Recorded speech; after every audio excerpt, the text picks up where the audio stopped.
नमस्कार, आप देख रहे हैं शेखपुरा लाइव और मैं हूं उमेश कुमार। बिहार में एक समय एक कहावत बहुत मशहूर हुआ था कि बाभन का चूड़ा और यादव जी का दही, ये दोनों मिलित हुई बिहार सही।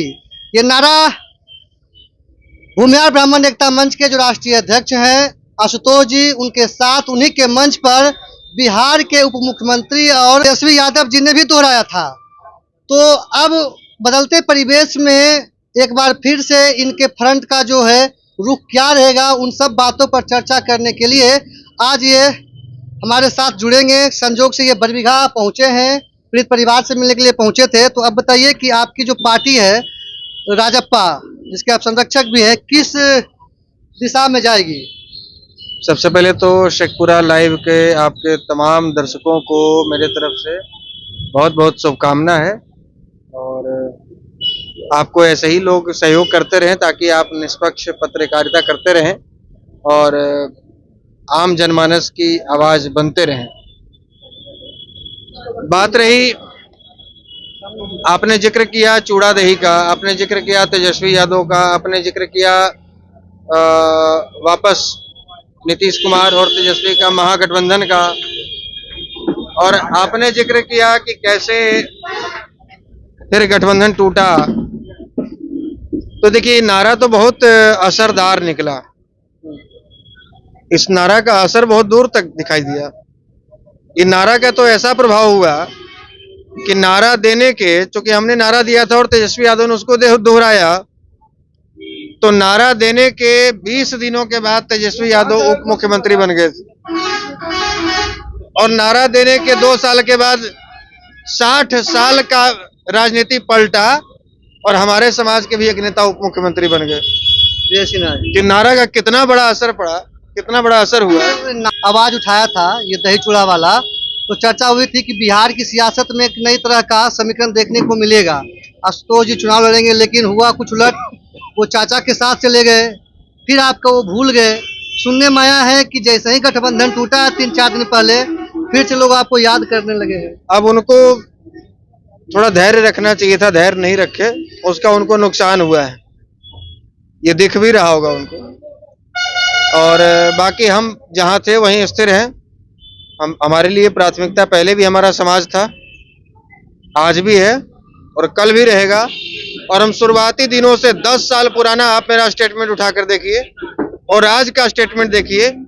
हम उस समय भी कहते थे कि मेरे लिए पहले समाज नीति बाद में राजनीति, और आज भी आपके समक्ष, आपके मीडिया के समक्ष कह रहे हैं कि हमारे लिए पहले समाज नीति बाद में राजनीति। तो हम वही हैं। इससे एक सवाल तो बड़ा महत्वपूर्ण है कि जो एनडीए गठबंधन है, उसने तो विजय सिन्हा भूमिहार को उप मुख्यमंत्री बनाकर फॉरवर्डों का जो वोट बैंक था उसको अपने पाले में लेने का भरपूर प्रयास किया है। ऐसे में इंडिया जो गठबंधन, जिसमें तेजस्वी यादव भी हिस्सा है, उनके सामने भी अपने तरफ लाने की बड़ी कड़ी चुनौती होगी। ऐसे में आप बहुत महत्वपूर्ण कड़ी बन जाएंगे। सबसे बड़ी बात है कि हमारा समाज बुद्धिजीवी है, सब कुछ समझता है। वो ये समझता है कि अमित शाह जैसे लोग चाणक्य के नाम से जाने जाते हैं, मूर्ख नहीं है वो। 60 सालों तक श्री बाबू के बाद तो सोचा ही नहीं समाज कभी उप मुख्यमंत्री बनेगा, सोचा ही नहीं। नेता प्रतिपक्ष भी रामाश्रय बाबू के बाद कभी नहीं सोचा कि बनेगा। तो आप समझिए कि नेता प्रतिपक्ष भी 5 सालों के भीतर की कहानी है। विधानसभा अध्यक्ष, नेता प्रतिपक्ष, उप मुख्यमंत्री, और केवल भूमिहार को, वोटर तो राजपूत भी हैं, भाजपा के वोटर तो ब्राह्मण भी हैं, लेकिन हम राजपूत और ब्राह्मण समाज से भी अपील करेंगे कि घर में सोए रहिएगा तो कुछ नहीं मिलेगा। हमको भी कुछ नहीं मिल रहा था, 40 साल से ऐसे ही दंडवत कर रहे थे, कुछ नहीं मिल रहा था। और इनाम क्या मिल रहा था? हाशिए पड़ते हैं।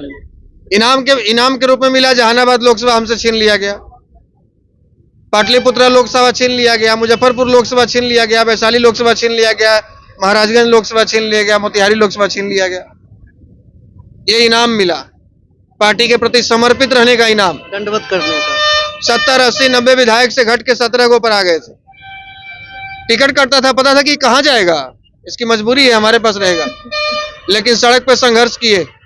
संघर्ष से आपकी आवाज, आपके कानों में मेरी आवाज नहीं पहुंच रही थी। आपको लग रहा था कि गुदगुदी कर रहा है, तो हमको लगा कि अब एक बार जोर से बजाने की जरूरत है। तो बोचहा में आपको जोर से बजाए 35,000 वोट से हरवाए। थोड़ा सुनाई दिया तो तेजस्वी जी को मंच पर लाकर भूमिहार से माफी मंगवा दिए और तेजस्वी जी बोले कि वोट हमको दीजिए चाहे मत दीजिए, आपका जो अधिकार बनता है आपको हम देंगे। खुले मन से कहा था कि पूर्व में जो गलतियां हुई उसको भूलकर नई शुरुआत करेंगे। तब वो जो तमाचा लगा है बीजेपी को बहुत जोर का लगा है। और उसके बाद सुशील मोदी जैसे भूमिहार विरोधी नेता 3-3 दिन तक ट्विटर पर लगातार ट्वीट किए हैं भूमिहार को लेकर, भूमिहार भूमिहार लिखकर। दिल्ली में बैठक हुई है कि भूमिहारों की नाराजगी पर दिल्ली में बैठक। तो आप संघर्ष कीजिएगा तो मिलेगा। आज जो भी माननीय विजय सिन्हा जी को मिला है, हम अपनी तरफ से उनको चाय पीते हुए बात हम अपनी तरफ से उनको बहुत बहुत शुभकामना और बधाई देते हैं और पूरे समाज और संगठन की तरफ से देते हैं। और ये बहुत खुशी की बात है कि आज 10 वर्षों के संघर्ष का प्रतिफल दिखाई दे रहा है।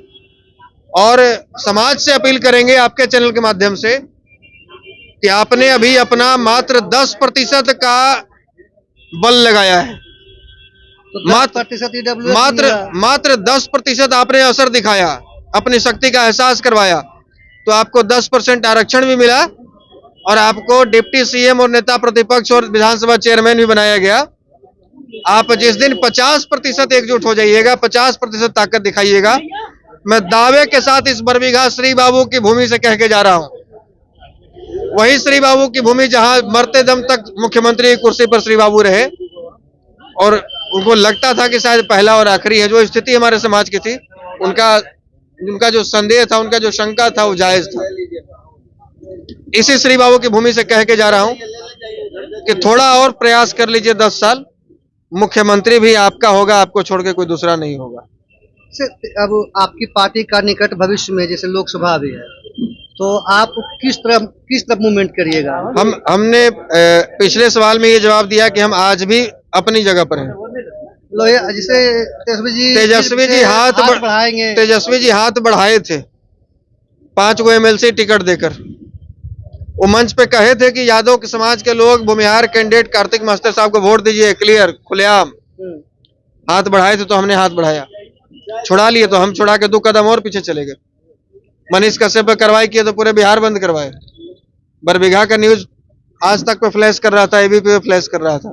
हो सकता है फिर से आपसे माफी मांगेंगे कि भाई गलती हुआ, अब गलती वो की है, अब गलती वो की है, उनके ऊपर निर्भर करता है। हम तो कभी न राजनीति में झुके हैं न झुकेंगे और अपने उसूलों से न कभी समझौता किए न करेंगे। समझौता वो करता है, झुकता वो है जिसको विधायक सांसद बनना हो। हमारी ख्वाहिश विधायक सांसद बनने की है ये नहीं है।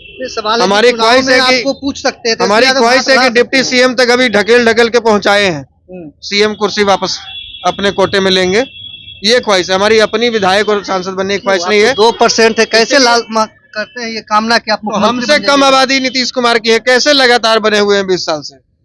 नीतीश कुमार के पास इतना बुद्धि हो सकता है तो सबसे कम बुद्धि वाले हम ही लोग हैं। अति पिछड़े रजिस्ट्री थोड़ी कर दी है नीतीश कुमार को। आपका समाज तो सबको लेकर चलता है। अति पिछड़ों का तो केवल इस्तेमाल ही नहीं किया है, बीजेपी करे चाहे नीतीश करे चाहे लालू जी करे, लेकिन पोषण किया है ये समाज। पोषण किया है नाई का, पोषण किया है कुम्हार का, पोषण किया है कहार का, पोषण किया है लोहार का, पोषण किया है बढ़ी का। वो अति पिछड़ा समाज है, नोनिया का, धानुक का, कानू का। चाहे जमींदारी प्रथा श्री बाबू की धरती पर है, ये पोषण किया, हम लोगों ने पोषण किया है अति पिछड़ा समाज का। और ये समाज आज फिर से अपने आप को ठगा हुआ महसूस कर रहा है। जब जातीय जनगणना में क्लियर हुआ 36% आपकी आबादी है, सबसे अधिक, तो मुख्यमंत्री बीजेपी वाला अति पिछड़ा क्यों नहीं बनाता है? नीतीश कुमार क्यों नहीं बनाते हैं? लालू जी क्यों नहीं कहते कि हमारा बेटा नहीं बनेगा, अति पिछड़ा का ही बनेगा? तो खाली गिनती दिखाने के लिए, वोट लेने के लिए 36%।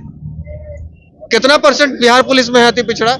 कितना परसेंट ब्लॉक में नौकरी करता है अति पिछड़ा? कितना परसेंट स्वास्थ्य विभाग में अति पिछड़ा? केवल उनका इस्तेमाल किया गया, राजनीतिक इस्तेमाल। और इस बात को वो समझ रहे हैं।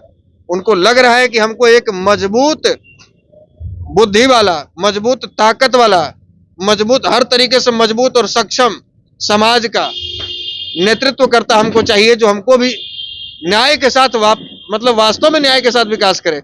जो नीतीश जी का नारा था न्याय के साथ विकास, तो उनका था केवल हमारी जाति का विकास, और वो कर रहे हैं।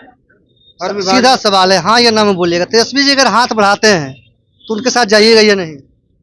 हम तो पहले ही कह दिए कि हम ना तो किसी को अस्थाई दोस्त बनाए हैं और ना किसी को अस्थाई दुश्मन बनाए हैं। जहां पर हमारे समाज को लाभ मिलेगा हम उसके साथ जाएंगे। एक और सवाल है, कर्पूरी ठाकुर नाई समाज से आते थे, उनको भारत रत्न देकर अति पिछड़ों का वोट लेने का भी प्रयास किया गया है। श्री बाबू जिस धरती पर आज अभी बैठे हुए हैं, इन्होंने तो दलितों के उत्थान के लिए बहुत सारे काम किए, अपने ही समाज के लोगों से जमीन छीनकर लोगों में बांट दिया, समाज में सामाजिक समरसता लाने के लिए दलितों को मंदिर में प्रवेश दिलाया।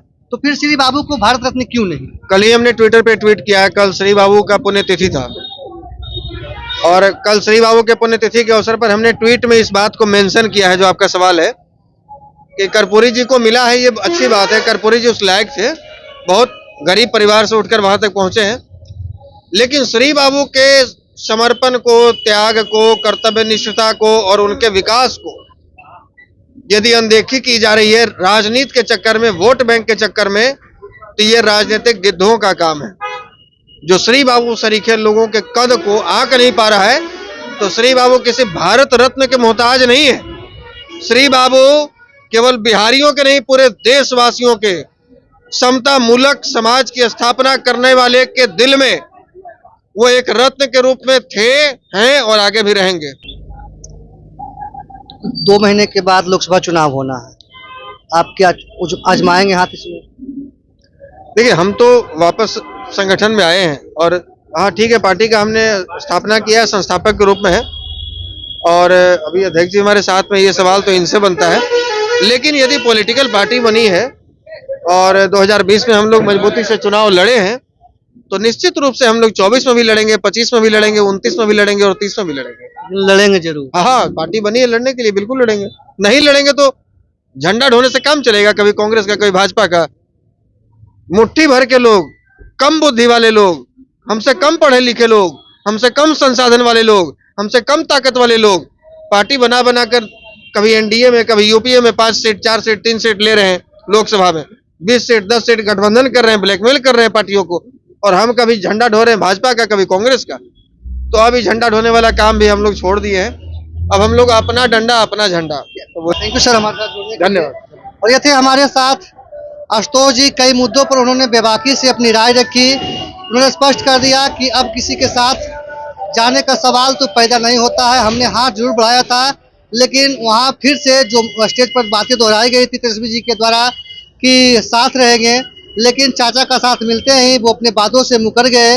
पुरानी जो परंपरा चली आ रही थी सवर्णों को हाशिए पर रखने की, उसी रास्ते पर चल पड़े। तो ऐसे में हमारा स्टैंड अप क्लियर है, हम अपनी लड़ाई अब खुद लड़ेंगे और राजनीतिक तौर पर भी सबको साथ लेकर आगे बढ़ने का काम किया जाएगा। आप आशुतोष जी के बातों से कितना इत्तेफाक रखते हैं, इनकी बातों को लेकर आपका क्या मानना है, अपनी राय कमेंट बॉक्स में जरूर दें और देखते रहिए सेक्युलर लाइव।